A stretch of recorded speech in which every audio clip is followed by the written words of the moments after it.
छ यो पुष्प जस्तै प्रवासी प्रवाह, गरौँ यत्न उम्दा यसैमा अथाह, चढाऊ प्रतिष्ठा अनि दिव्य देह, दिउन् योग्य मान्छे प्रभावी निगाह।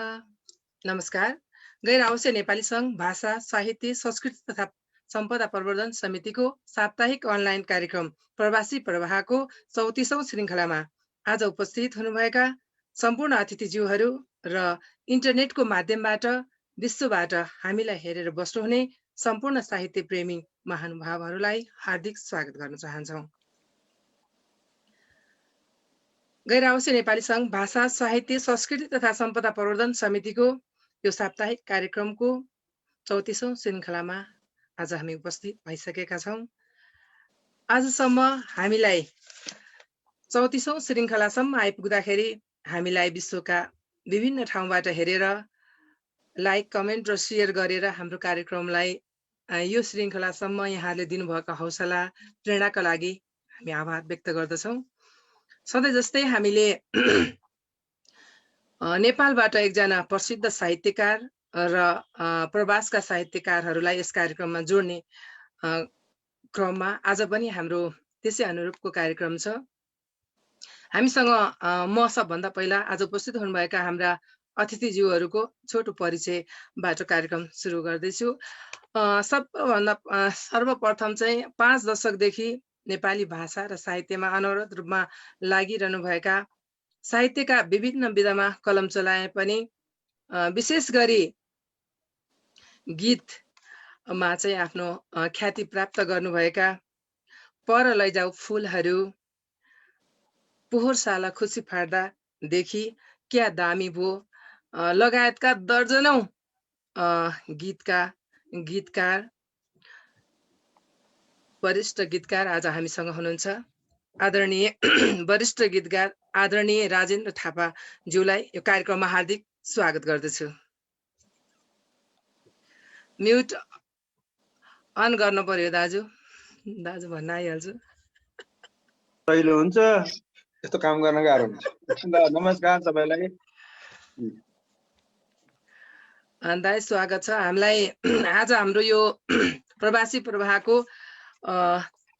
34औं श्रृङ्खला चाहिँ गीतमय बन्ने छ। हामीसँग त्यस्तै खाले स्रष्टाहरू हुनुहुन्छ, अत्यन्त खुसी लागिरहेको छ। त्यस्तै गरी हामीसँग हुनुहुन्छ कवि तथा मुक्तकार केबी बिरहीजी जापानबाट। यहाँलाई कार्यक्रममा हार्दिक स्वागत गर्न चाहन्छु। नमस्कार, म केबी पारखी जापानबाट। केबी पारखी है, नमस्कार सम्पूर्ण। सरी है, केबी पारखी माफ गर्नुहोला। केबी पारखीजी, मलाई यहाँ हाम्रो निर्पेशजीले टिपाउनु भएको हो, मैले यहाँ हेर्न नै भ्याएको छैन। म आज एकदमै बिजी थिएँ, त्यसको लागि एकदमै सरी भन्न चाहन्छु। त्यस्तै गरी हाम्रो फ्रान्सबाट हुनुहुन्छ कवि तथा साहित्यकार शिशिर राणाजी। यहाँलाई कार्यक्रममा हार्दिक स्वागत गर्न चाहन्छु। नमस्ते। मेरो पनि अलिकति मिस्टेक भयो, त्यहाँ सुधीर राणा हो मेरो। अब चाहिँ पिटै खानु पर्ने भयो है, एकै मिनट है त। सुधीर राणाजी, यहाँलाई कार्यक्रममा हार्दिक स्वागत गर्न चाहन्छौँ। अब मिस्टेक भएको सचाउँदै जानुपर्छ। आज कार्यक्रम चाहिँ विशेष गरी हाम्रो निर्पेशजीले यो कार्यक्रम चलाउने कुरा थियो। निर्पेशजी अलिकति अप्ठ्यारोमा पर्नु भएको र म एकदम हतारमा छु, त्यही भएर मिस्टेक भए पनि यहाँहरूले सच्याउँदै जानु होला। त्यस्तै गरी हाम्रो क्यानाडाबाट हुनुहुन्छ पर्मिला बस्नेतज्यू। यहाँलाई कार्यक्रममा हार्दिक स्वागत गर्न चाहन्छौँ। पर्मिलाजी देखिनु भएन। त्यस्तै गरी पोर्चुगलबाट हुनुहुन्छ गीतकार गजलकार अनि लामो समयदेखि सञ्चार क्षेत्रमा एकदमै सक्रिय भएर नेपालमा हुँदाखेरि सक्रिय भए हुनुहुन्थ्यो भने अहिले पोर्चुगलमा गएर गीत सङ्गीतमा लाग्नु भएको छ। अत्यन्त खुसी लागेको छ। यहाँलाई कार्यक्रममा हार्दिक स्वागत गर्न चाहन्छौँ। नमस्ते सबैजनालाई, म कल्पना भण्डारी पोर्चुगलबाट। हाम्रो अरु देखिएन नि त्यसमा के हो के हैन, यो यस्तो हो, जो बोल्नुहुन्छ उहाँको चाहिँ गरेको भएर पर्मिलाजी जानु भएको थियो, आउनु भएको छ। म उहाँलाई स्वागत गर्छु।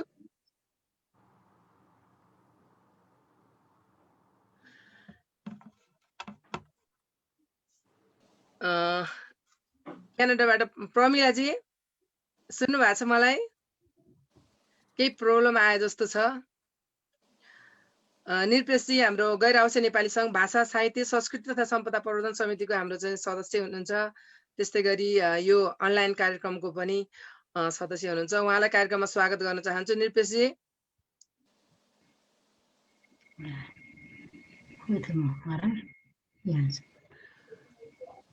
क्यानाडाबाट एकदमै अहिले पछिल्लो समयमा एकदमै गीत गजल कवितामा एकदमै चर्चित हुँदै हुनुहुन्छ हाम्रो पर्मिला बस्नेतजी। यहाँलाई कार्यक्रममा हार्दिक स्वागत गर्न चाहन्छौँ। हजुर नमस्कार।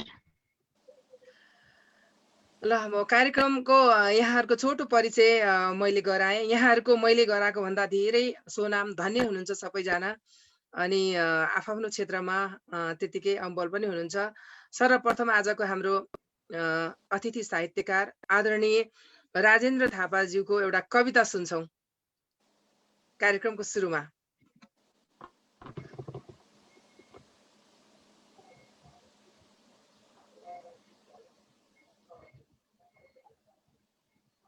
एउटा कविता मैले त अब 8 वर्षको उमेरदेखि लेखेको। पहिले यो गद्य कविताहरू पनि खुब गफे गफ लेखिन्थ्यो, यता कुरा उता काल्पनिक कुराहरू है। क्षितिजको अग्लाइमा छेपारेका टाउकोहरू विश्वस पहाड यस्ता लेखिन्थ्यो होइन।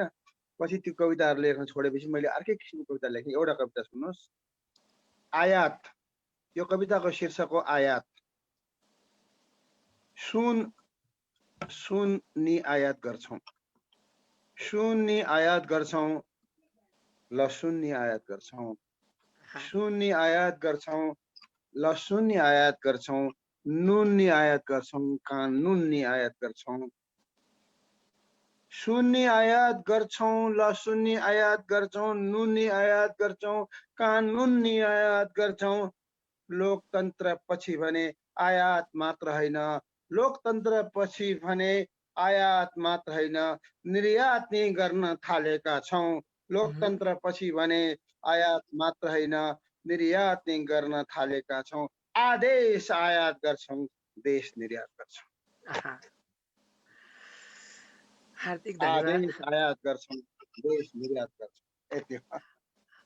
एकदमै छोटो मा धेरै कुराहरू अटाउनु भएको छ। यहाँको बिम्ब पनि अत्यन्तै राम्रो प्रयोग गर्नुहुन्छ। संविधान सभा बन्नुभन्दा अगाडिको भनौँ, 67 साल भनेपछि संविधान सभाको भद्रगोल हुँदाखेरि त्यस बेला हो यो। तर अहिले झन् बढिरहेको छ। पक्कै पनि हो। हार्दिक आभार यहाँलाई। यहाँ विशेष गरी गीतको स्रष्टा हुनुहुन्छ। लेख्न त यहाँले उपन्यास लेख्नु भएको छ, कविता लेख्नुहुन्छ, अन्य धेरै विधाहरूमा यहाँको कलम चल्छ। तर विशेष गरी यहाँले लेखेका गीतहरू जुन गीत लेखे पनि त्यत्तिकै हिट हुन्छ, त्यो हुनुको चाहिँ के कारण छ? विशेष गरी एकदम छोटकरीमा भनिदिनुहोस् न। हामीलाई के बुझ्नुपर्छ भने तपाईहरुलाई धेरै थाहा नहुन सक्छ, याद नगरे हुन सक्छ। यदि प्रकृतिले हामीलाई कान र मुखमा एउटा चीज मात्रै छान भनेको दिएको भए के हुन्थ्यो? कान र मुख भन्दाखेरि सबभन्दा पहिला मान्छेलाई खानुपर्छ, मुखै छान्थ्यो होला। मुख भने बोली, आवाज। आवाज र कानमा, कान भनेको सुन्ने भयो, आवाज। आवाज र सुन्नेमा हामीलाई एउटा चीज मात्रै दिएको भए हामीलाई के हुन्थ्यो? त्यो त अब केही थाहा नै हुन्थेन। अब आवाज मात्रै निस्केर अब कानले सुन्दैन हैन। आवाज नदिएको पनि हामीले सुन्थ्यौं, बाहिर कुरा सुन्थ्यौं, प्रकृति सुन्थ्यौं, सबै कुरा सुन्थ्यौं।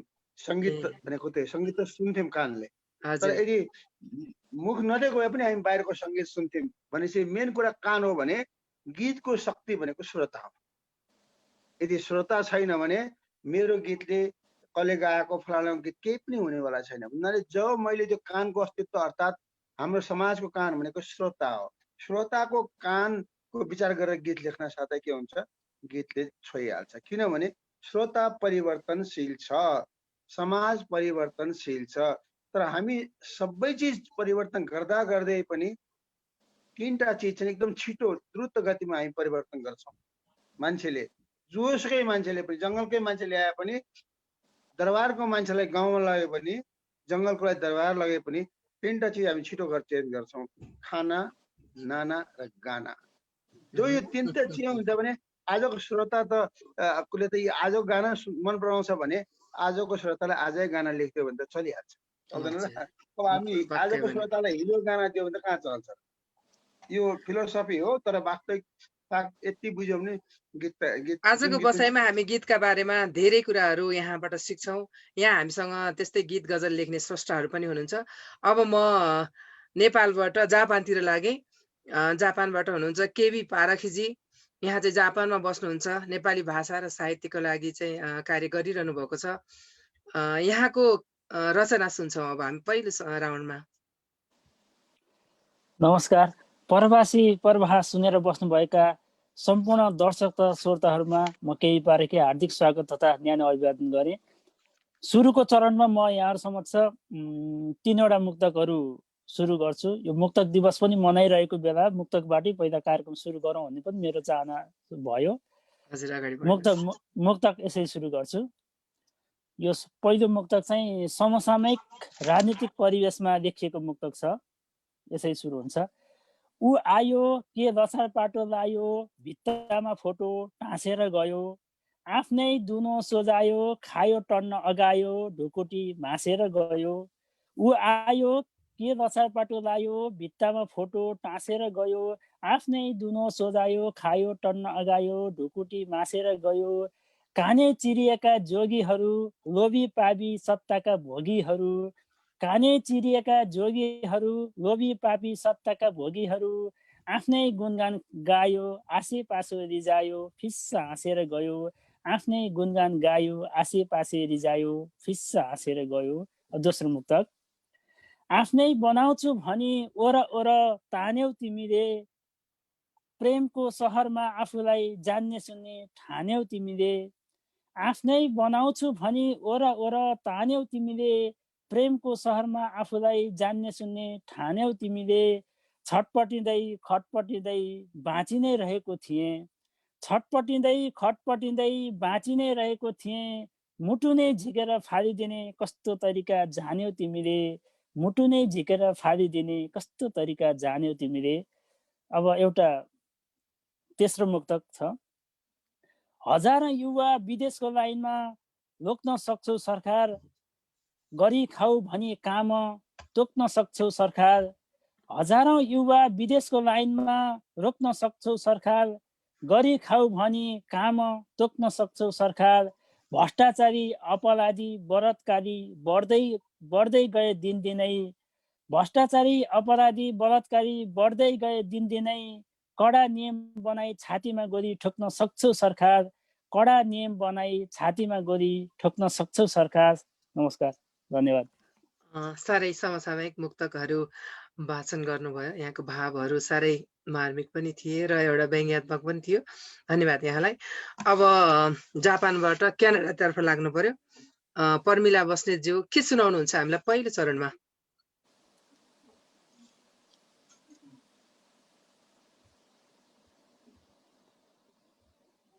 हजुरको म्युट छ, अनम्युट गर्नुहोस् न है पर्मिलाज्यू।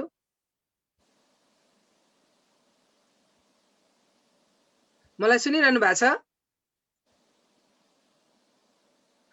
उहाँले सायद सुन्न सक्नु भएन। म अब पोर्चुगलतिर लागेँ, कल्पनाजीतर्फ। पहिलो चरणमा हामीले चाहिँ रचना वाचन गर्ने भनेका छौँ। भर्खरै यहाँ आएको चाहिँ अत्यन्तै मिठो समधुर गजल आएको छ। सधैँ सुनु सुनु लाग्ने बातै मिठो हजुरको, त्यो सुनेर पनि कति रमाइलो लाग्छ। यही गजल सुनाइदिनुहोस् न हामीलाई। तपाईको म्युट छ।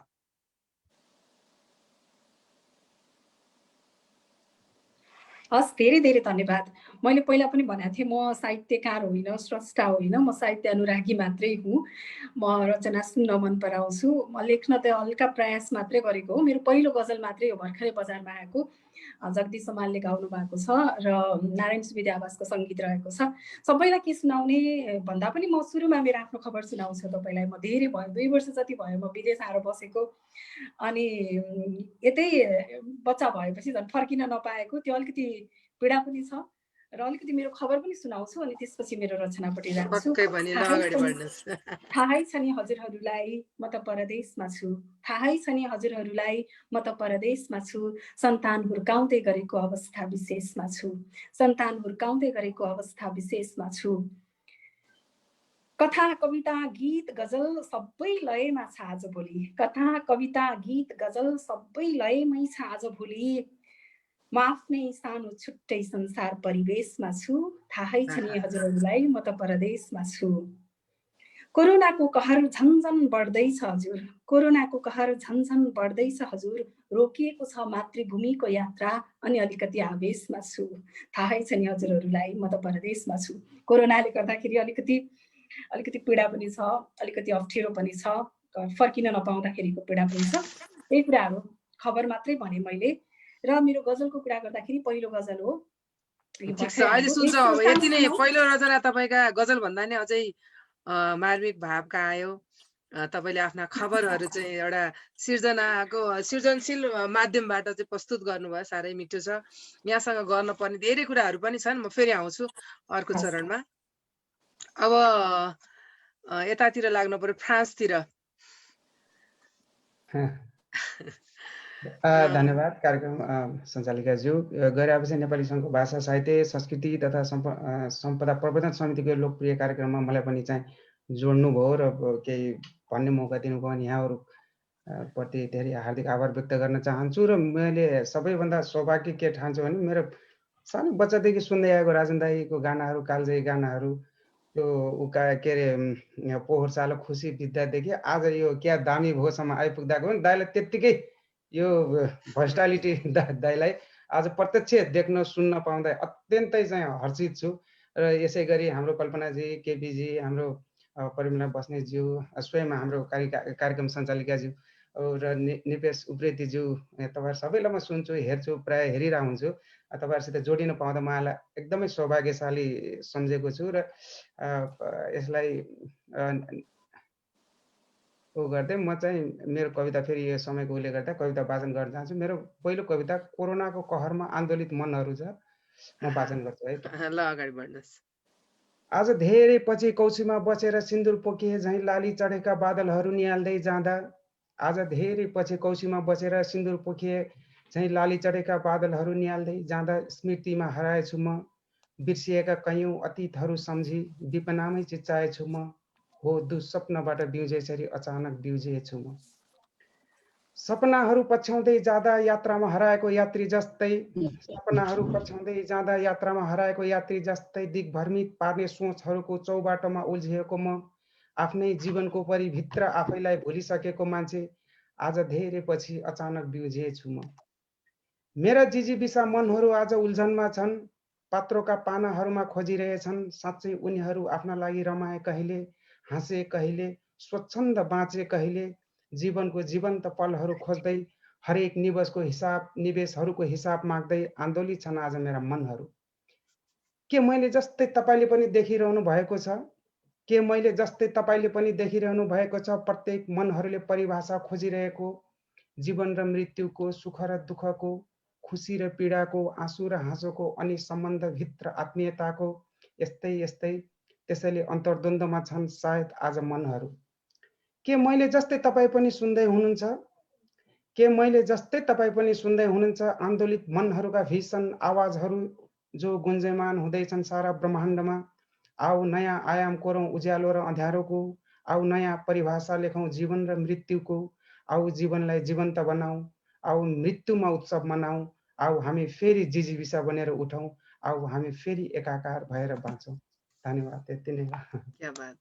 आऊ फेरि एकाकार भएर बाँचौँ। कति राम्रा छन् यहाँका बिम्बहरू, भाव त्यस्तै राम्रो। हार्दिक धन्यवाद सुधीरजी।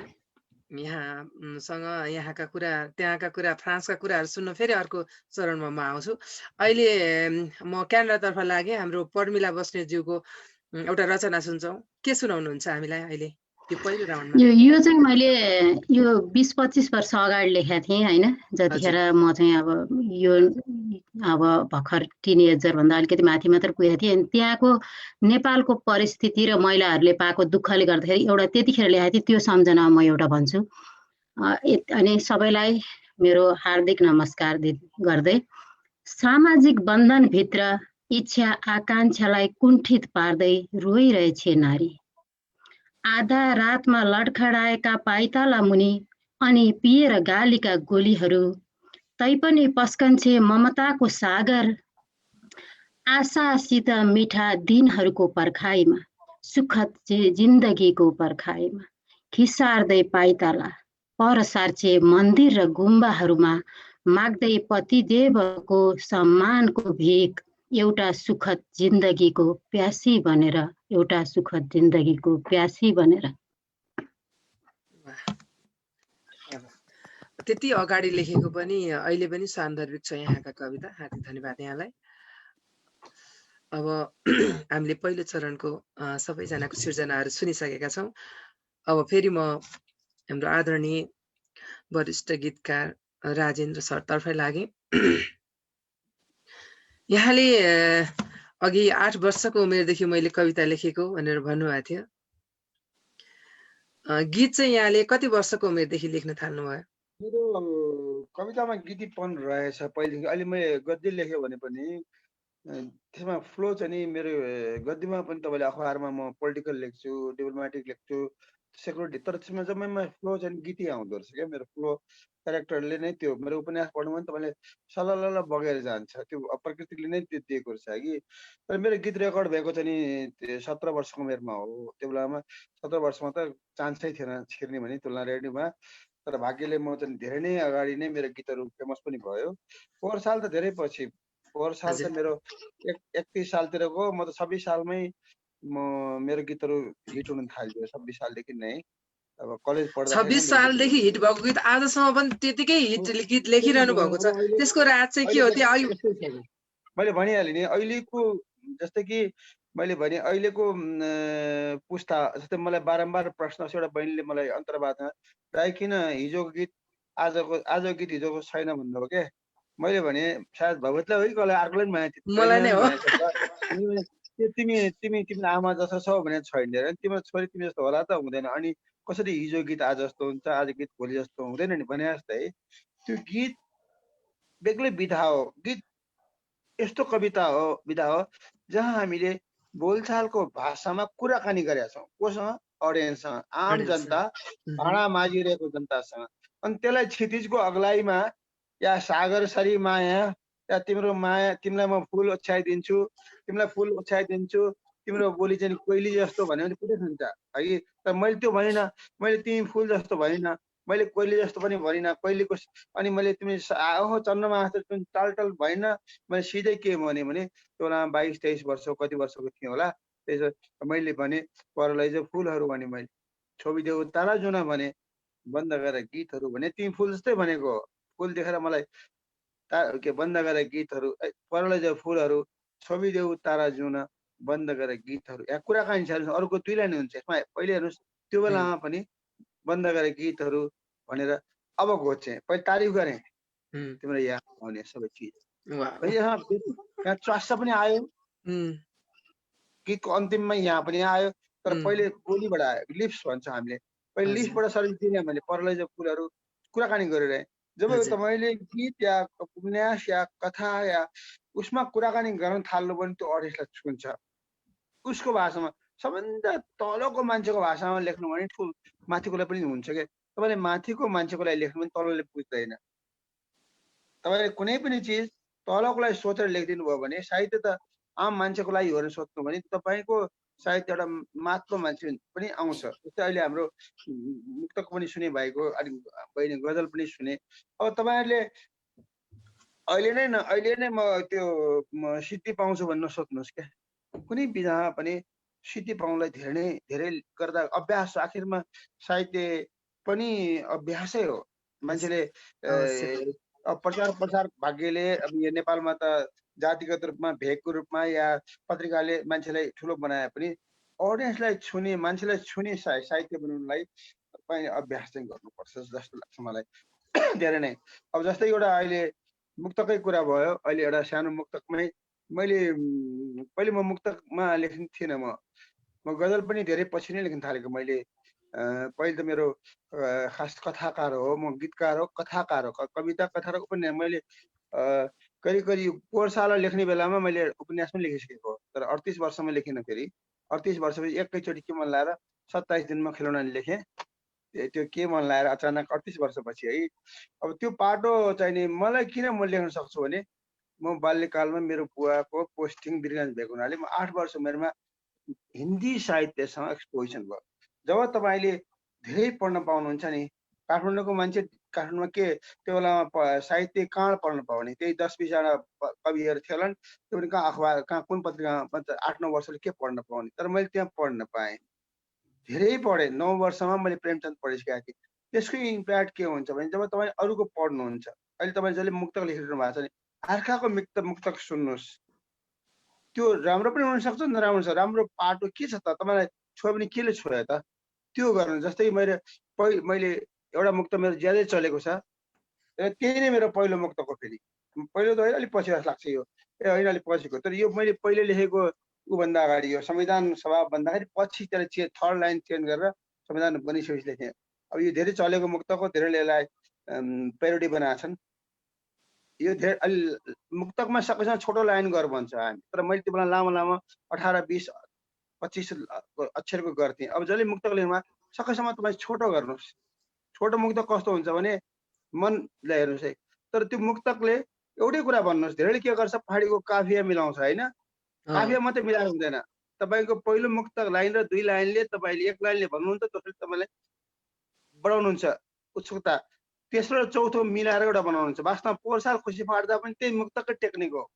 पोहोर साल खुसी फाट्दा जतन गरी मनले टाले, त्यही साल माया फाट्यो, त्यसलाई पनि मनले टाले। गीतमा 2 लाइन मात्रै हो, तर मैले 3 लाइन प्रयोग गरेँ र मुक्तकै टेक्निक गरेछु जानिन अनजानमा। यसपालि त मनै फाट्यो भनेर मुक्तकको तेस्रो र चौथो लाइन जोडेर एउटा लाइन बनाएछु। भनेको मतलब धक्का। तपाईँले कोहीसँग कुरा गर्दा पनि तपाईँले कुनै रहस्य ल्याउनु भयो, त्यो रहस्य एकैचोटि भनिदियो भने त्यसलाई इम्प्याक्ट नै पर्दैन। पहिले त्यो रहस्यलाई तपाईँले उसलाई सुन्यौ तिमीले भने के थाहै छ नि तिमीलाई, थाहा पाउनु पर्ने। ल खतम भयो नि त, भनेपछि भन्यो भने चाहिँ अर्थ हुन्छ। त्यो ध्यान आफूतिर तान्नुहोस्। गीत लेख्ने मान्छेले जसले लेख्नु भएको छ, पहिले त्यसलाई आफूतिर पहिलो लाइन, गीतमा पनि तपाईँ के हुन्छ भने पहिलो लाइनले, मेरो गीतमा त्यही हुन्छ, पहिलो लाइनले तान्नुपर्छ, दोस्रो लाइनले त्यसलाई अल्झाएर तेस्रो लाइनले ड्याममा हान्ने हो। मेरो सबै गीत हेर्नुहोस्, चाहे त्यो पुरानो स्टाइलको झिरमा उनिनु त्यो एउटा कुरा सुन्नुहोस्, होइन सुने होला नि तपाईँहरूले, एउटा कुरा, पिरमा उनिनु त्यो एउटा कुरा, नभिज्ने आँखा कसको छ र, तर झर्न झर्न त्यो अर्कै कुरा। त्यो टाइपको गीतहरू पहिले खुब लेखिन्थ्यो। अब अहिले त्यो टाइप भन्दा त्यही कुरा, प्रेमकै कुरा, त्यही काम क्रोध लोभकै कुरा अहिले चाहिँ नि पहिलो नम्बरमा लेख्नुपर्छ। तर त्यहाँ पनि त्यो ध्यान दियो भने त्यहाँ महिलाको सशक्तिकरणको कुरा छ, त्यो तर कसैले बुझेको हुँदैन, कसैले बुझ्दैन। त्यहाँ के छ, फनाफनी घुम्याएको कम्मरमा औँठी बैना मारे मैले पहिलो नम्बरमा भनेको। त्यो बेलामा गाउँघरतिर विशेष गरी यो गुरुङ समाजको लेखेको, केटीलाई ल म तिमीलाई लान्छु भनेपछि कहिले लान्छ, म अर्को सबको बिदामा लान्छु भनेपछि विश्वास के गर्नु भने चाहिँ औँठी दिन्छ। आमालाई भन्छ यो फलानु सोल्टीले मलाई औँठी दिएको। अब अहिले आएर त्यो केटाले धागतिर पुरुषको भनेर पहिलो नम्बरमा तिमीलाई मैले औँठी बैना मारे भन्छ, केटीले भन्छ होइन तिमी दोस्रो नम्बरमा छ। यहाँ धेरै छन्। आज केटी तिम्रो एउटाकोमा पर्खेर बस्दैन, तिमी स्वयंवरमा हो भन्छ भनेपछि आज आई हेभ चोइस। त्यो प्याटर्न छ के, ती कुरालाई अब अहिलेको तरिकाले भन्यो भने मान्छे बुझ्छ। जस्तै एउटा म यही मौकामा एउटा पुरानो मेरो मुक्तक सुनाइन्छु। म पुरा संविधानको धेरै सुन्नु पनि भएको छ होला। यो टेक्निक हो, शब्दको खेल भन्छ यसलाई चाहिँ। फेरि मुक्तकमा कहिले शब्द खेल पनि छ, कहिले चाहिँ भाव खेल, कहिले भाव खेल हुन्छ। यो मुक्तकमा शब्द खेलमा संविधानबाट संवि झिकेर बचेको धान लगेर सुदूरमा खुवाइयोस्, कानुनबाट का झिकेर बचेको नुन लगेर कर्णाली पुर्याइयोस्। दुईटाले उत्सुकता जाग्यो, त भाव पनि त्यही आइसक्यो। थर्डमा लोक बिनाको लोकतान्त्रिक नेतामुखी नयाँ संविधान नेपालले पाएकोले, लोक बिनाको लोकतान्त्रिक नेतामुखी नयाँ संविधान नेपालले पाएकोले नेपालबाट झिकेर बचेको पाल लगेर सुगमवासीको छाना छाइयोस्। अब भन्न खोजेको कुरालाई अरू तरिकाले भने पनि शब्द कहिलेकाहीँ मात्रै पाइन्छ, शब्द खेल। वर्ड प्ले भन्छ हामीले, त्यो वर्ड प्ले पनि गर्नुपर्छ। गीतमा पनि त्यो वर्ड प्ले हुन्छ, गीतमा पनि त्यो वर्ड प्ले, जस्तै कि के तपाईँको जो यहाँ कवि पनि हुनुहुन्छ, गीतकार पनि हुन्छ, हात एकदम कमन कुरा भन्न सकिन्छ। हामीले के भन्छौँ, आफूले पाएको माल भए मात्रै हो, पछि माल भनेपछि विशेष गरी महिलाको गुनासो हुन्छ। हामीले लेख्यौँ हातमा जे धुलो झरेपछि त्यही सुनको फुल। सबैलाई थाहा छ कुरा, मैले दिमागले लेखेँ हातमा जे धुलो झरेपछि त्यही सुनको फुल, तर दोस्रो लाइन दिमागले लेख्नुहुन्न, दोस्रो लाइन दिमागले लेख्नै हुन्न, हराएको माया ठुलो खै कसको फुल भनिसकेँ, यहाँबाट लेखेँ छातीबाट, तर त्यतिले पुग्दैन गीतमा, एउटा हुक लाइन चाहिन्छ बोल्छी, अनि यहाँको लागि लेखेँ दिलमाया दिलमाया खै कसको फुल, यहाँको लागि।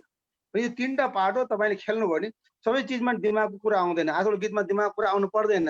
जस्तै हिजो मैले तपाईँलाई एउटा यो मैले सबैले तपाईँ एउटा सेयर गरौँ भने, हामीहरू नयाँ तरिकाले हरेक दिन डिमान्ड हुन्छ, अनि नयाँ चल्ने गीत खोज्छ, क्याची खोज्छ, डान्स। म त गाएर लेख्ने भएको हुनाले अब मैले हिजो लेखेँ एउटा दुईवटा इन्ट्रेस्टिङ छ, एकै दिनको कुरा। एउटा लेखेँ नबोलम भनेको मनले मानेन, यो चाहिँ आजको लागि है।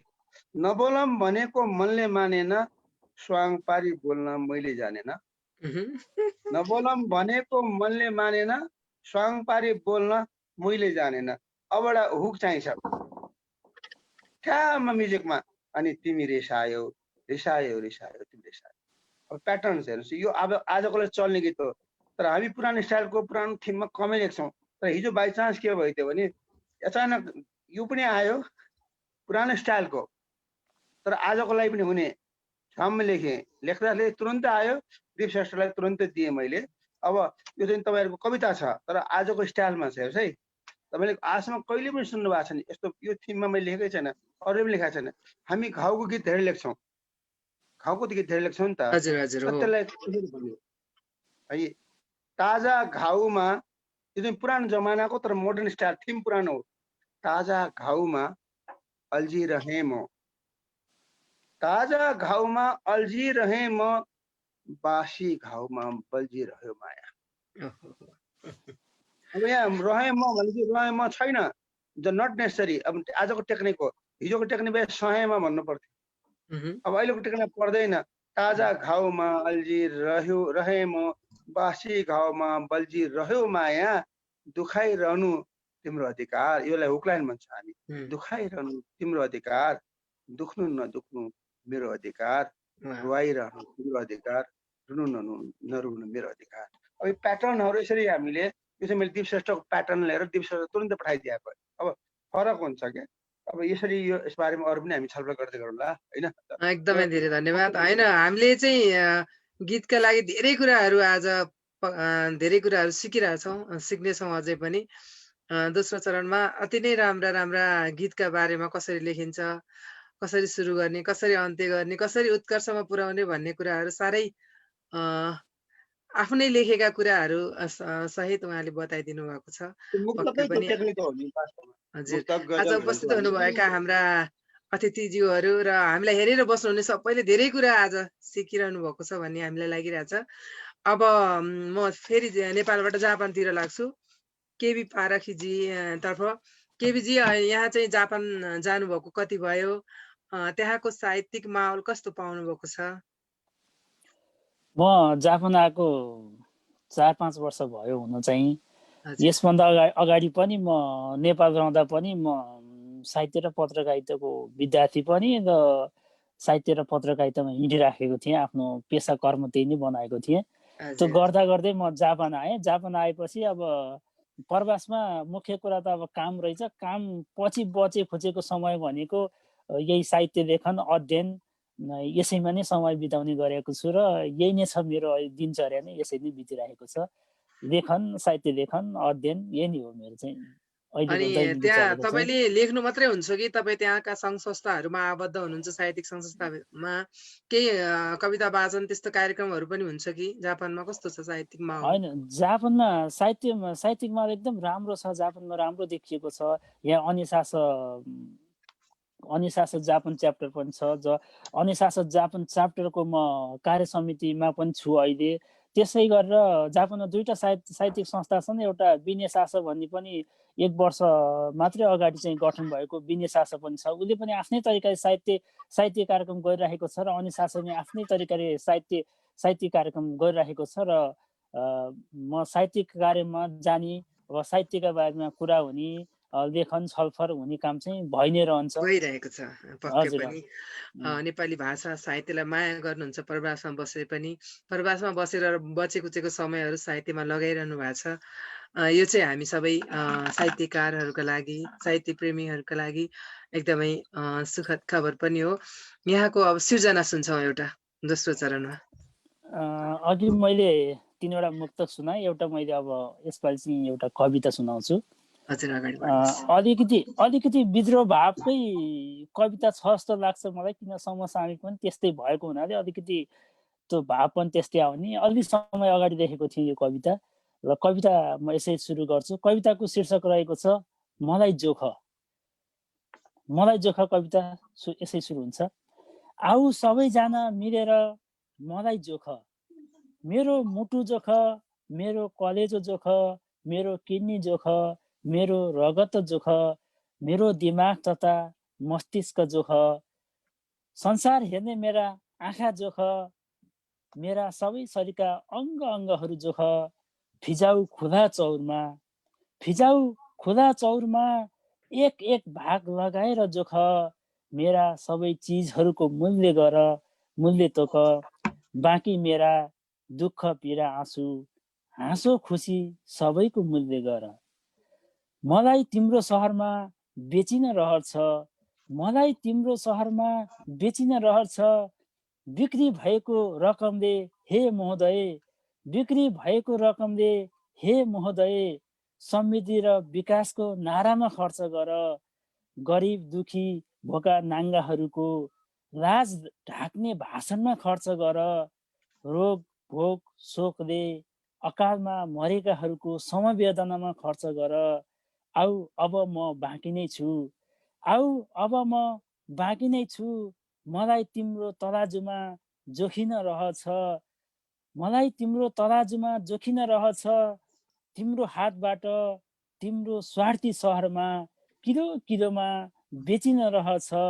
आऊ म नै एउटा बाँकी छु तिम्रो सहरमा बेचिन, म तिम्रो स्वार्थी सहरमा किलोमा बेचिन रहछ। आऊ मलाई जोखेर बेच्न सक्छौ, आऊ मलाई जोखेर बेच्न सक्छौ। धन्यवाद, नमस्कार।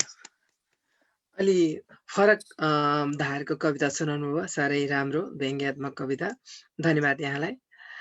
अब म पोर्चुगलतर्फ लाग्छु। हामीसँग आज हामी 3 राउन्ड गर्छौँ। दोस्रो चरणका कुराहरू हामी अब पोर्चुगलतिर लागे मैले। कल्पनाजी यहाँ चाहिँ अहिले पोर्चुगलमा हुनुहुन्छ, तर यहाँ चाहिँ अफ्रिकामा पनि हुनुहुन्थ्यो। अफ्रिकामा पनि झन्डै अध्ययनको क्रममा जस्तो लाग्छ मलाई झन्डै 1 वर्ष जति बस्नु भएको थियो। त्यहाँ चाहिँ यहाँले चाहिँ एनआरएन युगान्डाको स्थापनाको नेतृत्व पनि गर्नुभयो। त्यो बेलाको छोटो अनुभव सुनाइदिनुहोस् न। हजुर, सन् 2012 को कुरा हो यो चाहिँ। 2012 मा म युगान्डा गएको थिएँ नर्वे सरकारको एउटा फेलोसिपको लागि पत्रकारिता अध्ययनकै सिलसिलामा। र त्यहाँ बस्दाखेरि चाहिँ सुरुमा म युगान्डा गएँ, त्यहाँ मैले कोही नेपालीहरू भेटिनँ। त्यसकारण मैले चाहिँ नेपालीहरू एकदमै खोज्न थालेँ। नेपालीहरूसँग बढी खोज्न थालेपछि धेरै नेपालीहरू रहेछन् भन्ने कुरा मैले थाहा पाएँ। र त्यसपछि मैले त्यहीँबाट अनि एउटा पत्रिकालाई एउटा लेख पनि पठाएको थिएँ। युगान्डामा यसरी नेपालीहरू बसेका छन्, तर छरिएर बसेका छन्, कोही पनि एकीकृत छैन भन्ने टाइपले एउटा समाचार लेखेर पठाएको थिएँ। उहाँहरूले लेख्नु न भन्नुभएको हिसाबले। अनि त्यो देखेर अनि हिक्मत दाइले थाहा पाउनुभयो। अनि त्यहाँबाट चाहिँ हिक्मत दाइले नै मलाई कल्पना बहिनी त्यहाँ एनआरएन युगान्डा गठन गर्नु पर्यो भनेर भन्नुभयो। अनि त्यसपछि चाहिँ मैले सबैजना नेपालीहरूलाई चाहिँ एउटा तीजको एउटा कार्यक्रम राखेर त्यसमा भेटघाट गरौँ भनेर सबैजनालाई बोलाएर अनि त्यही तीजको कार्यक्रममा नै सबैजनालाई राखेर एउटा माइनुट बनाएर हामीले त्यहाँ नै एनआरएनए युगान्डा गठन गरेर अनि त्यो माइनुट हामीले चाहिँ क्षेत्रीय संयोजक हुनुहुन्थ्यो एकमत दाई, उहाँलाई हामीले पठाएका हौँ र त्यसरी त्यहाँ एनआरएनए युगान्डा गठन भयो र त्यसपछि चाहिँ त्यहाँका नेपालीहरू यस्तो मजाले एकीकृत हुन थाल्नुभयो। त्यहाँ चाहिँ कस्तो भने एनजिओ आइएनजिओ युएनहरूमा धेरै नेपालीहरू हुने र अर्को चाहिँ फेरि रेस्टुरेन्टतिर काम गर्ने नेपालीहरू पनि हुने र उनीहरू बिच नै भेटघाट नहुने त्यस्तो खालको थियो र त्यसपछि चाहिँ उहाँहरू बिच एकदमै राम्रो भेटघाट हुन थाल्यो र अहिले त एनआरएनए युगान्डाले धेरै राम्रो कामहरू गरेको छ नेपालीहरूका लागि पनि र त्यहाँको सरकारसँग मिलेर पनि नेपालीहरूका लागि धेरै कामहरू गरेको छ। नेपाललाई चाहिँ युगान्डामा चाहिँ कतिपय नेपालीहरूले आफ्नै दोस्रो घर जस्तै बनाएर बसेका छन्। अफ्रिकामा नेपालीहरू यसरी बसेको देखेर मलाई चाहिँ एकदमै खुसी लाग्यो। मेरो चाहिँ एउटा कल्पना भन्दा मेरो चाहिँ एउटा अनुमान भन्दा बाहिरको विषय थियो, तर त्यहाँ एकदमै राम्रोसँग एकदमै व्यवस्थित तरिकाले नेपालीहरू बसेको देखेर मलाई एकदमै खुसी लाग्यो र अहिले एनआरएनए युगान्डाले पनि धेरै राम्रो काम गरिरहेको छ। सम्झिराख्नुहुन्छ उहाँहरूले मलाई बेला बेलामा। जे होस्, अनि तपाईँले त्यो एउटा नेतृत्व गरेर त्यो युगान्डाको चाहिँ एउटा एनआरएनको स्थापना गर्ने काम गर्नुभयो। त्यो एउटा स्थापना गर्ने मान्छेलाई, संस्थापकलाई बिर्सिने कुरा त हुँदै भएन होइन। यहाँ चाहिँ म साहित्यकार होइन भन्नुहुन्थ्यो, त्यतिखेर यहाँले जतिखेर त्यो अफ्रिकामा हुनुहुन्थ्यो यहाँका थुप्रै लेखहरू अनि ब्लगहरूमा पनि धेरै लेखहरू हामीले पढिरहेका थियौँ। अनि त्यस्तै गरी नेपालमा हुँदाखेरि पनि अभिनय धेरै गर्नुभएको छ।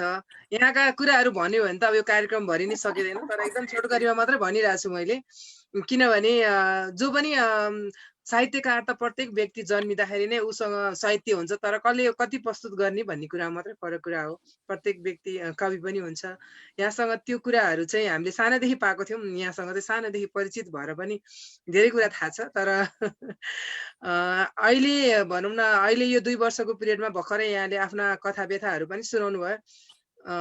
अहिले यो पछिल्लो समय चाहिँ अभिनय त्यहाँ पुगेर अभिनय चाहिँ गर्नुभएको छ कि छैन?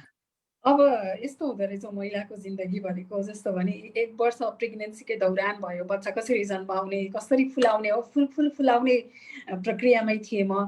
अब बच्चा भइसकेपछि अब त्यो फुल फक्राउँदैछु, म अहिले हुर्काउँदैछु। त्यसकारण पनि मेरो एउटा सिर्जना हो नि, मान्छेको सबैभन्दा ठुलो सिर्जना हो भन्ने लाग्दछ मलाई। एकदमै ठुलो सिर्जना हो यो र म यसैमा रमाइरहेको छु। बाँकी समय उही नेपालका साहित्यहरू पढ्ने हेर्ने त्यति मात्रै गरेको छु र मलाई लाग्छ बिस्तारै म पनि ब्याक हुन्छु, आफ्नै लयमा फर्किन्छु। तर एउटा मेरो छोराले अथवा मेरो सन्तानले जे डिजर्भ गर्छ त्यो त मैले अहिले दिनै पर्यो नि उसलाई, र त्यसपछि मेरो आफ्नो टाइममा त गर्ने छँदै पक्कै होइन, गर्नुहुन्छ भन्ने हामीलाई विश्वास पनि छ। अहिले हामी कुनै सिर्जना सुन्छौँ? तपाईँले अघि पनि सम्झाउनु भयो मलाई। म अफ्रिकामा हुँदाखेरि चाहिँ अलिअलि लेख्ने गर्थेँ धेरै समय, किनभने म त्यतिखेर कामको अलावा कोठामा त म एक्लै नै हुन्थेँ, त्यसबाट म धेरै सोच्न सक्थेँ, लेख्न सक्थेँ। तर अहिले त सोच्न समय नै दिँदैन होइन, उही वरिपरि घुमिरहेको छ। त्यसकारण त्यही बेला लेखेको एउटा सानो सुनाउँछु म है। ल अगाडि बढ्नुहोस्। न कसैको आशिषमा चल्यो, न कसैको आशिषमा चल्यो, न कसैको आरिसले गल्यो। इमान र स्वाभिमानको तेल थप्दै गएँ र त आँधीमा बल्यो, हुरीमा बल्यो। यो चाहिँ मेरो आफ्नो विश्वासको ओझमा जीवन भन्ने हो यो। र अर्को, कोमल निश्चल आवरणमा अवरोधका धारिला तरबार थिए। कोमल निश्चल आवरणमा अवरोधका धारिला तरबार थिए। धारैमा रेटिए, न आँट डगमगायो, न कुनै प्रलोभनमा गल्यो। न कसैको आशिषमा चल्यो, न कसैको आरिसले गल्यो। इमान र स्वाभिमानको तेल थप्दै गए र त आँधीमा बल्यो, हुरीमा बल्यो। आरोह अवरोह बिना त बाँच्नुको के मजा हुन्थ्यो र जीवन। आरोह अवरोह बिना त बाँच्नुको के मजा हुन्थ्यो र जीवन। आफै माथिको विश्वास न कहिल्यै झर्यो, न कहिल्यै ढल्यो। तिखारिएका काँडा पाइलै पछि नघोचेका त कहाँ हुन् र।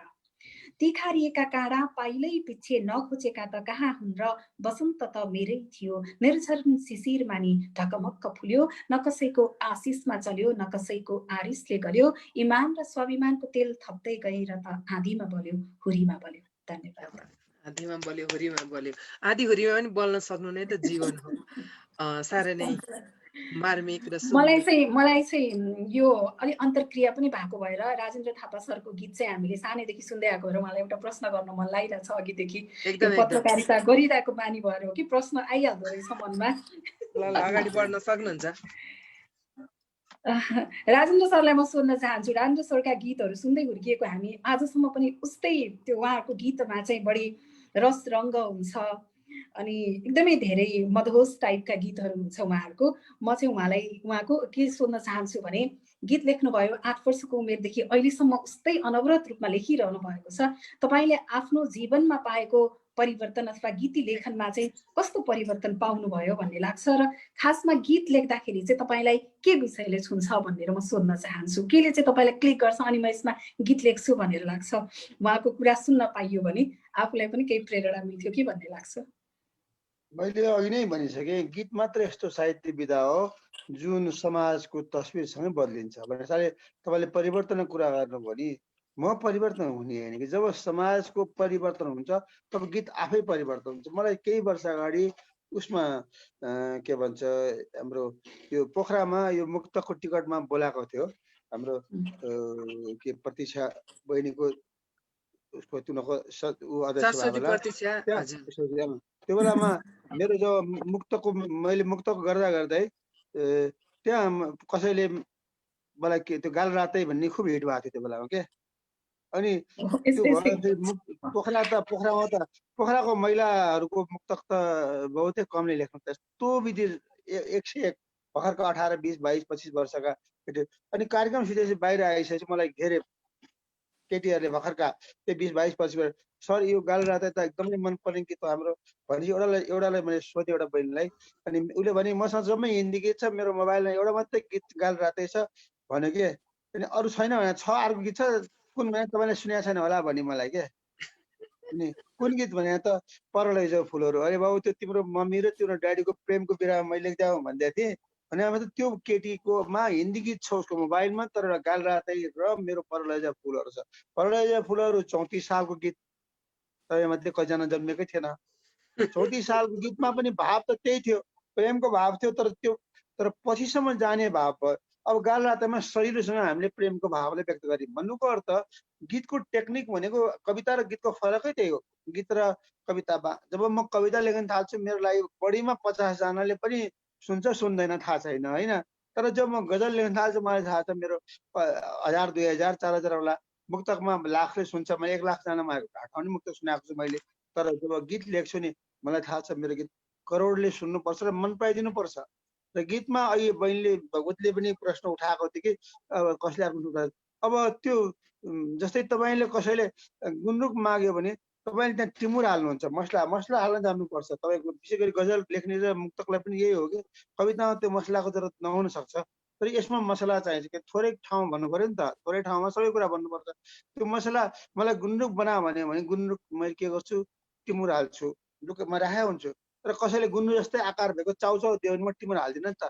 चाउचाउमा त्यसैको मसला हालेपछि मात्रै अजिनोमोटो हाल्यो भने तपाईँलाई मिठो हुन्छ। हो गीत कविता र हाम्रो विशेष गरी गीत र मुक्तकहरूमा त्यो मसला हाल्न जान्नुपर्छ। अब तर हामी कविता पनि कहिले काहीँ मसला हालिदिन्छौँ। जस्तै एउटा कविता म सुनाउँछु तपाईँलाई, कविता पनि मसला हाल्न जान्नुपर्छ गरेर त्यो चाहिँ अभ्यासबाट आउने कुरा हो, साधारण कुरा हो। त्यो उसमा के आयो भने महिलाहरू चाहिँ नि त्यो बलात्कार भएको या गरेकोमा जम्मै लुगा कम लाएर यो लाएर ऊ लाएर भने हुन्छ। म काठमाडौँको मान्छे, म झन् सकिनँ थियो सहर गाउँतिर भन्दा हामी काठमाडौँ सकिनँ थियौँ। अब अनि मैले एउटा लेखेँ कविता, तपाईँले कतिले पढ्नु भए पनि होला, कान्तिपुरमा अलिक छापे पनि थियो। आमा भन्नुहुन्छ ए छोरी, एउटा भाइले कविता लेख्नु छोटो गर्नुहोस् कवितामा दायाँमा केही नगर्नु। तपाईँ कविता अरू सुनाइ मन पराओस् न, लामो भने बोर हुन्छ। घरमा पनि आमाले लामो कुरा गरे छोराछोरी सुन्दैन भागिहाल्छ। ए पक भने भाग्छ। आमा भन्नुहुन्छ ए छोरी छाती छोप लोग्ने मान्छेका आँखा खराब हुन्छ। आमा भन्नुहुन्छ ए छोरी छाती छोप लोग्ने मान्छेका आँखा खराब हुन्छ।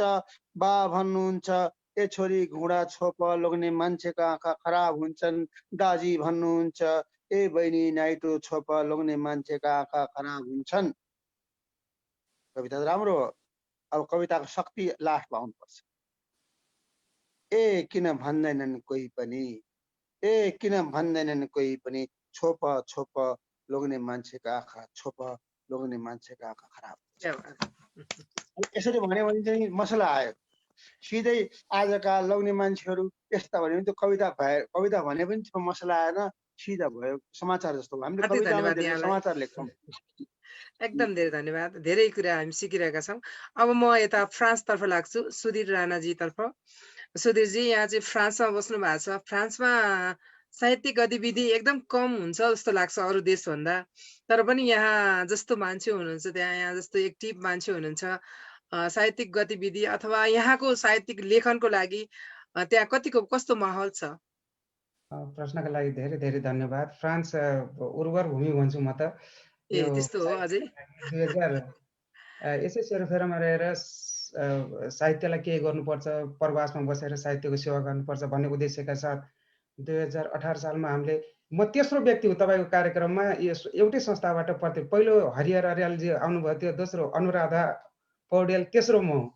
यहाँ साहित्यिक मञ्च फ्रान्स भनेर गठन गर्यो। त्यो मञ्चले कवि सम्मेलन, कहिले भानुभक्त जयन्ती पनि गर्यो, जसमा हामीले नेपाल मात्रै होइन, भारतको सिक्किम विश्वविद्यालयका डिनहरू लिएर, भानुभक्तमै पिएचडी गर्नुभएको डाक्टर कविता लामा हुनुहुन्छ, सिक्किम विश्वविद्यालयको डिन हुनुहुन्छ, डाक्टर कृष्णराज घतानी हुनुहुन्छ, हाम्रो कुलपतिज्यू गङ्गा उप्रेती, गङ्गा प्रसाद उतार, अस्ति भर्खर तपाईँले एउटा इन्टरभ्यू लिनुभएको थियो प्राध्यापक के अरे जगत प्रसाद उपाध्याय, उहाँलाई पनि लिएर एउटा कार्यक्रम गरेका थियौँ हामीले। बेला बेला यस्तो कार्यक्रम गरेर नेपाली साहित्यिक मञ्चले सबैभन्दा ठुलो कुरो फ्रान्सबाट, नेपाल फ्रान्स दौत्य सम्बन्धको 17औं वर्षगाँठमा एउटा स्मारिका निकाल्दैछ, त्यसको नाम हो कर्म। म यहाँ सबैले देखाउन चाहन्छु। यो पुस्तिकाको नाम कर्म हो। त्यस स्मारिकामा यहाँको संसदहरूदेखि लिएर दुवै देशका महामहिम राजदूतहरूदेखि लिएर तपाईँको यहाँबाट हिमाल चढ्ने साहित्यकार, कूटनीतिकहरू, विभिन्न ठुलो एउटा वजनदार किताब निस्किँदैछ चाँडै। म यो उद्घोष गर्न तपाईँको कार्यक्रम मार्फत धेरै गर्व पनि फिल गरिरहेको छु।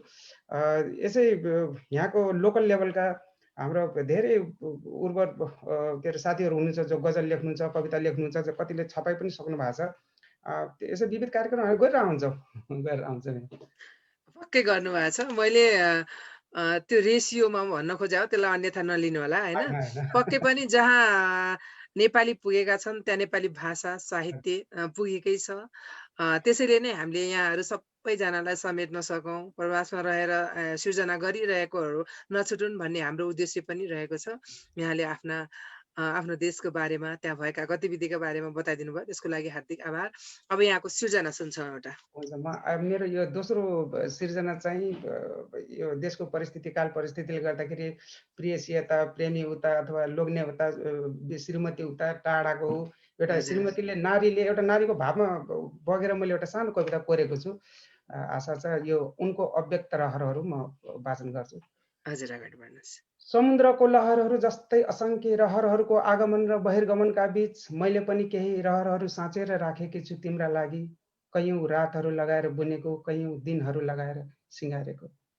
तिम्रो समीपतामा चम्पा चमेली झैँ सुभाषित भई फुल्ने मेरा चाहहरू, गुलाब जस्तै ढकमक्क हुने इच्छाहरू, तिम्रो प्रेमिल बर्सातमा नितृक्क भिज्ने रहरहरू, जुन र बादल जस्तै लुकामारी खेल्ने आकाङ्क्षाहरू, कहीँ कहीँ यी मेरा आकाङ्क्षाहरू बादल जस्तै क्षितिजमा बिलाइ जाने हो कि, यी सुन्दर फुलहरू सुभा छर्न नपाई झरिदिने हुन् कि, सोचेर उदास भइदिन्छन् यी मेरा रहरहरू। त्यसैले तिमी आउनुपर्छ प्रिय यसपालि, मेरो बसन्तको साँझ ढल्नु अघि, मेरा यी अनमोल लहरहरू ओइलाउनु अघि, यी बदनाम भमराहरू भुनभुनाउनु अघि, अनि यी निश्चल अनि बेदाग फुलहरूमा दाग लाग्नु अघि। समुद्रको लहरहरू जस्तै असङ्ख्य रहरहरूको आगमन र बहिर्गमनका बीच मैले पनि केही रहरहरू साँचेर राखेको छु तिम्रा लागि। मैले भनेकै छु ऋतुहरूलाई यसपालि, तिमी आउँदा बाटोभरि फुलहरू फुलाइदिनु, कोइलीहरू स्वागतका गीतहरू गाइदिनु, ए वर्षाहरू बिना मौसममा यसै नबर्सिदिनु, ए जुन तिमी पनि हाम्रो मिलनमा मधुर प्रकाश छर्दै पूर्णिमा भएर आइदिनु।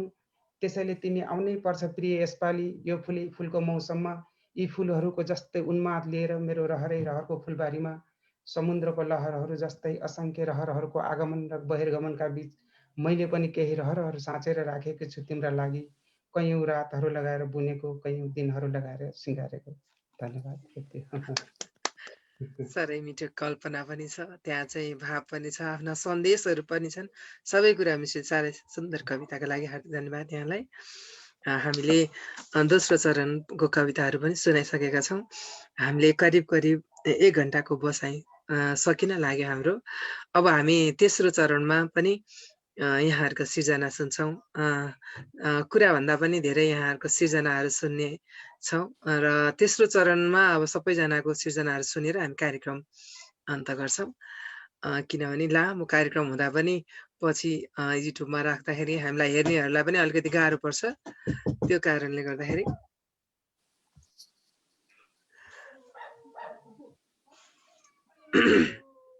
अब म राजेन्द्र सरतर्फै लाग्छु।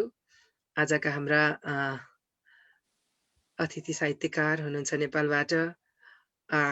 एकदमै लामो समयदेखि नेपाली साहित्यमै भिजिरहनु भएको छ। नेपाली साहित्यमै उहाँको समर्पण छ। हरेक उहाँलाई जहाँ जुन कार्यक्रममा गएर सुन्दा पनि, उहाँका कुराहरू सुन्दा पनि धेरै कुराहरू उहाँबाट सिकिरहेछौँ हामी। यहाँले लेख्न सुरु गर्दाको अवस्था र अहिलेको अवस्थामा कतिको भिन्नता पाउनुहुन्छ, थोरै बताइदिनुहोस् न।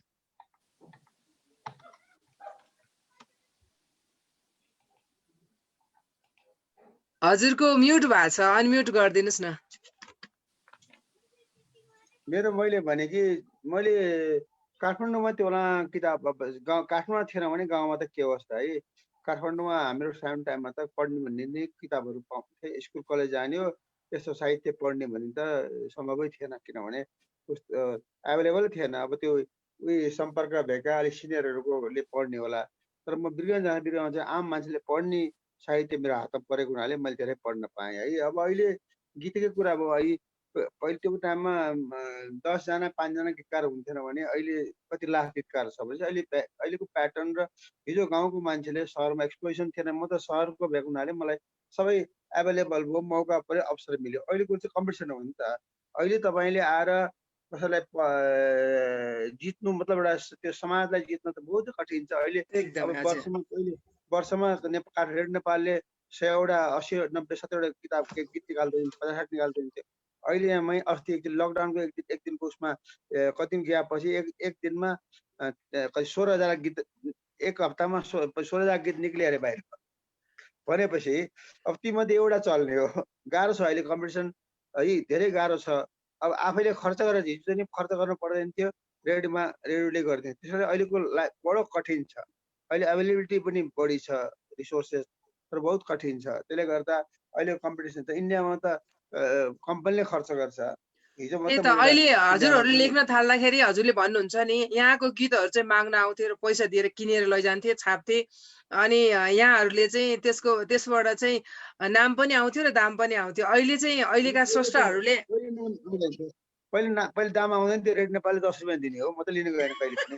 त्यो बेलाको 10 रुपियाँ पनि त्यति नै महत्त्व थियो होला नि त। म चाहिँ लिन गएन। अहिले चाहिँ नि अहिले जब मेरो गीत मैले गीतकारहरू लेखकहरू कमजोर भएको हुनाले हेपेको हो।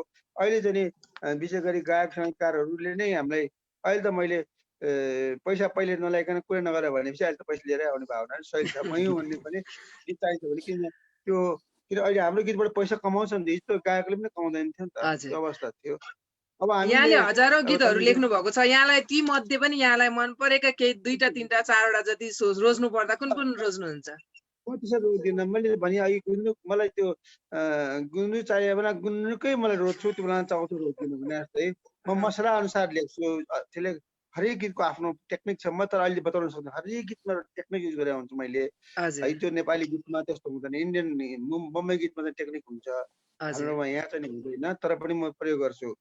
अब तपाईँहरूलाई आज अब मैले अब अन्तिममा चाहिँ नि मसँग 2टा चोइस छ। अब तपाईँहरूको मुक्तकको टेक्निक अहिले मैले सुनाएको पुरानो मुक्तकको टेक्निक एउटा तपाईँलाई मुक्तकको सानो टेक्निक बताउँछु, अनि अब एउटा गजल गेसी हामी। मुक्तकमा अहिले मैले तपाईँलाई सुनाएको मुक्तकको संविधान र ऊ चाहिँ के थियो भने त्यो फास्ट, त्यो वर्ल्ड प्लेले गर्दा तपाईँलाई मजा आयो। तर त्यो लामो थियो, 28 अक्षरको थियो। तर अब तपाईँहरू लेखाइ कहिले नगर्नुहोस्, छोटो लेख्नुहोस्। 12 13 14 15 16 भित्रमा जानुहोस्। जस्तै हाम्रो झ्याउरे गीतहरू चाहिँ 16 अक्षरको, त्यो गयो भने सहिलो हुन्छ। अब एउटा तर भन्दाखेरि कडाइसँग जानुहोस् न। जस्तै कि एउटा सानो भन्ने म मन मिल्नेहरूको एउटा गाउँ भइदिए, मन मिल्नेहरूको एउटा गाउँ भइदिए, हाम्रो नेपाल नि त्यस्तै ठाउँ भइदिए। रङ्ग नाक फरक हुँदा नि कस्तो हुन्थ्यो, रङ्ग नाक फरक हुँदा नि कस्तो हुन्थ्यो, यदि सबैको नेपाली नभइदिए।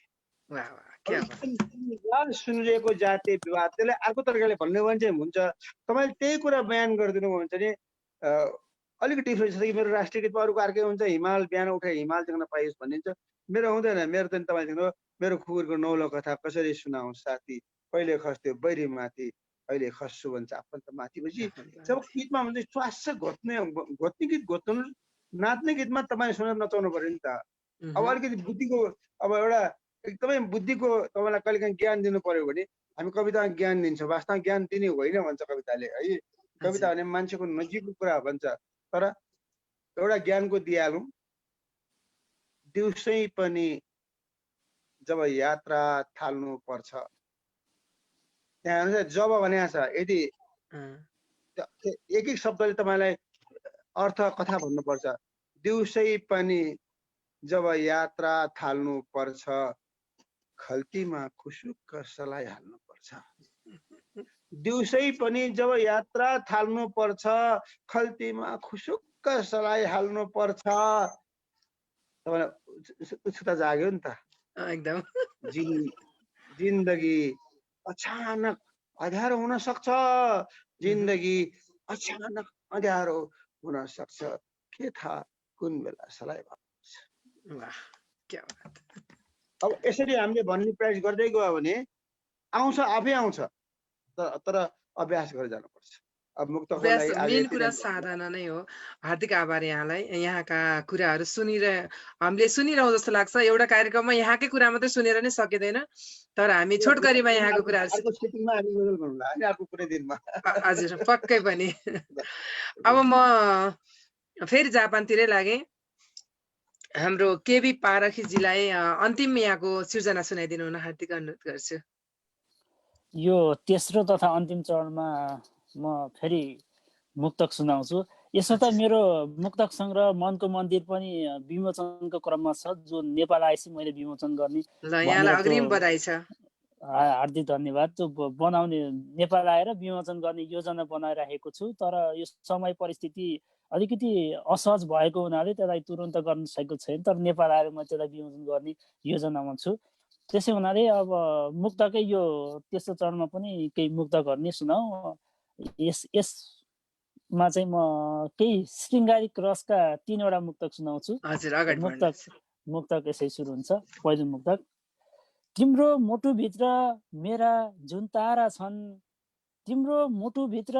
मेरा जुन तारा छन् तिम्रो आँखाभित्र मेरा संसार सारा छन् तिम्रो मुटुभित्र मेरो जुन तारा छन् तिम्रो आँखाभित्र मेरो संसार सारा छन् जे जति छन् मेरा सबै तिमी भित्रै छन् जे जति छन् मेरा सबै तिमी भित्रै छन् तिम्रा प्रत्येक अङ्ग अङ्ग मेरा प्यारा छन् तिम्रा प्रत्येक अङ्ग अङ्ग मेरा प्यारा छन् दोस्रो मुक्तक हाम्रो माया अजम्बरी भन्न सकौँ प्रिय जिन्दगीका गोरेटोहरू मिलिजुली खन्न सकौँ प्रिय हाम्रो माया अजम्बरी भन्न सकौँ प्रिय जिन्दगीका गोरेटोहरू मिलिजुली खन्न सकौँ प्रिय दुनियाँले जेसुकै भनोस् रिस डाहा जतिसुकै गरोस् दुनियाँले जेसुकै भनोस् रिस डाहा जतिसुकै गरोस् तिम्रो लागि एक शिखर पुरुष बन्न सकौँ प्रिय तिम्रो लागि एक शिखर पुरुष बन्न सकौँ प्रिय अन्तिम मुक्तक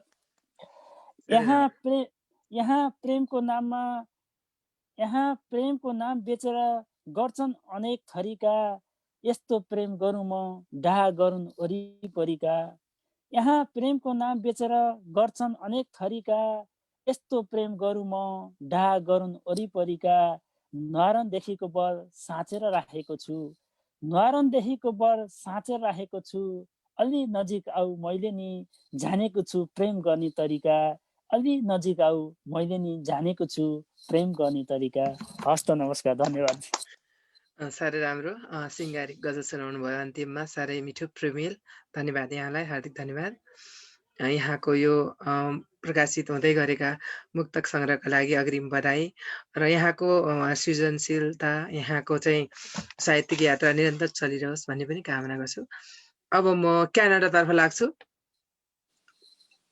पर्मिला म्याम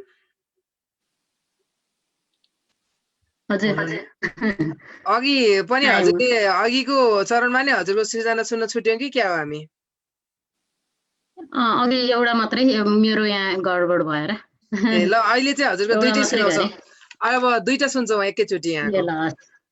ए हस्, यो चाहिँ मैले नि नेपालको परिस्थितिले अलिकति विदेशमा बसे पनि नेपालमा भइरहेको कुराहरूले चाहिँ अलिकति दुःख लाग्दो रहेछ। अनि नेपालबाट पलायन भएको हाम्रा युवा शक्तिहरू विदेशमा गएर कति दुःख गर्छन् हैन। तर नेपालमा गएर नेपालीहरूले नै त्यही पैसाले नै अब उहाँहरूको रेमिटेन्सलेहरूले खाइरहेछन्। त्यो कुराहरूले मलाई अलिकति घोचेर मैले यो 5 महिना अगाडि यो गीत सार्वजनिक भइसकेको छ।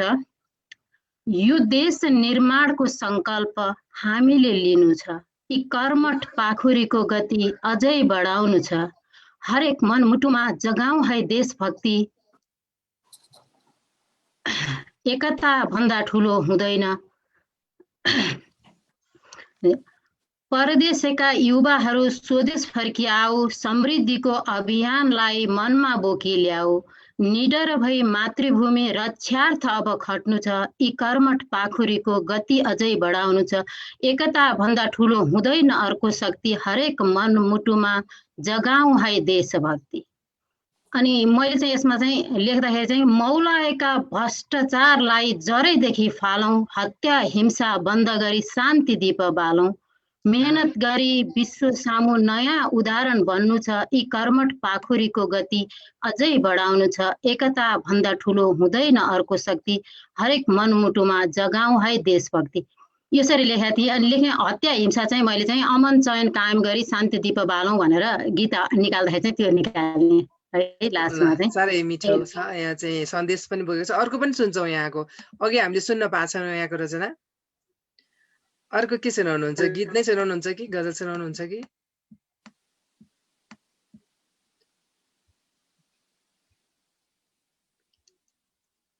के भयो, फेरि हराउनु भयो? पर्मिलाजीको आज प्रविधिले अलिअलि धोका दिइरहेछ जस्तो लागिरहेछ। अब फ्रान्सतिरै लाग्नु पर्ला जस्तो छ उहाँ नआउनेजेल। अन्तिम रचना सुन्छौँ हामी सुधीरजीको। हस्, धन्यवाद। मेरो चाहिँ यो मेरो पनि अलिकति व्यथित बिम्बात्मक कविता छ यो। सुधीरजीलाई रोके है त एकैछिन। म आइहालेँ ल हजुर अगाडि बढ्नुहोस्। मैले यो सिद्धाइहाल्छु अनिखेरि। चढे पहाड बेसी झरे सकिन मायालाई भेट्न, गरिबीको पर्खाल आयो मेरो बाटो छेक्न, मन पोल्यो मुटु जल्यो सहनु पर्यो धेरै, सम्हालेर आफूलाई बाँच्नु पर्ने बाध्यता भयो मेरै। छोडी देश परदेश गए सकिन मायालाई भेट्न, परदेशमा पनि सकिन माया बिना टिक्न, पाए धन कमाए खुसी मन खुसी नै रहेन, हर पल यादमा उनी आउँदा यो मन कहिले खुसी भएन।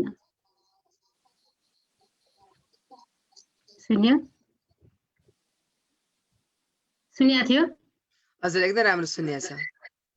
ए अर्को पनि सक्नुभयो यहाँले? म त अझै सुनिरहनलाई यहाँको सुनिरहन मन लागेर अझै एउटा अर्को पनि भन्छु है। ल हजुर अन्तिम हो हजुरको। अब एउटा सुनाउनुहोस्। अनि यो आमाको एउटा चाहिँ एउटा मेरो आमा है, आमा बिमारी हुनुहुन्छ। मेरो आमा क्यान्सर भएको छ, बिमारी हुनुहुन्छ। म टाढा छु तर मैले उहाँलाई केही पनि गर्न सक्दिनँ। उहाँको मैले एउटा आमाको एउटा कथा। आमा मेरी प्यारे आमा, तिमी नै हो मेरो संसार, यो जीवनको तिमी हो आधार, सृष्टिको अनुपम उपहार, पिलाइदेऊ प्याला अमृतको मुस्कानमा माया भरेर, डर लाग्दैन काखमा तिम्रो, सुलाइदेऊ ममता भरेर, ताते गर्दै हिँड्न सिकायौ, पकाएर त कहिले चपाएर खुवायौ, जागै बस्यौ तिमी मेरो लागि, न्यानो कागको ममता ओढाइदियौ, सहिदियो सारा दुःख मेरो लागि, सारा दुःख सुख मलाई दिए, भरिदेऊ मेरो रहरका झोली बनाई रित्तो आफूलाई। हस्, धन्यवाद। अब राजेन्द्र सरसँग मैले धेरै सिक्नु छ। मैले कविताबाट 20 वर्षपछि बल्ल लेख्न सुरु गरेको गीततिर लागेँ होइन। अनि यो चाहिँ कस्तो रहेछ यो साहित्य विधा भन्ने कुरा भने मैले चाहिँ अब कति खुसी लाग्छ यस्तो अब अलिकति उमेर ढल्किने बेलामा चाहिँ यस्तो आनन्दको चोइस गरेछु। म आफै एक्लै रमाउन सक्छु, एक्लै जीवन बिताउन सक्छु होइन। यी साहित्यका अक्षरहरूलाई आफ्नो साथी बनाएर अनि मलाई चाहिँ यति खुसी लाग्छ कि मेरो बुढेसकाल भनौँ न त्यो चाहिँ असाध्यै सुखमय हुन्छ जस्तो लाग्छ। हस् राजेन्द्र सरलाई मेरो धेरै धेरै प्रणाम। मैले उहाँको सबै गीतहरू हेर्छु अनि म उहाँको आशीर्वाद चाहन्छु म अझ अगाडि बढ्न सकूँ। अन्तिममा उहाँलाई यहाँहरू सबैजनाको बारेमा के न के त उहाँले भनिहाल्नुहुन्छ। यहाँको सृजनाहरू सुनिरहनु भएको छ। पक्कै पनि यहाँको यो साहित्यिक यात्रा एकदमै अनवरत रहिरहोस् भन्ने हामी कामना गर्छौँ। यहाँको अन्तिम अलि यो प्राविधिक गडबडीले गर्दा हामीले यहाँको सबै कुराहरू राम्रोसँग सुन्न सकेनौँ। त्यसको लागि फेरि अर्को बसाइमा पक्कै सुन्नेछौँ। अब म यता पोर्चुगलतर्फ लाग्छु। कल्पनाजी हामीलाई अन्तिम रचना सुनाइदिनुहोस्। अब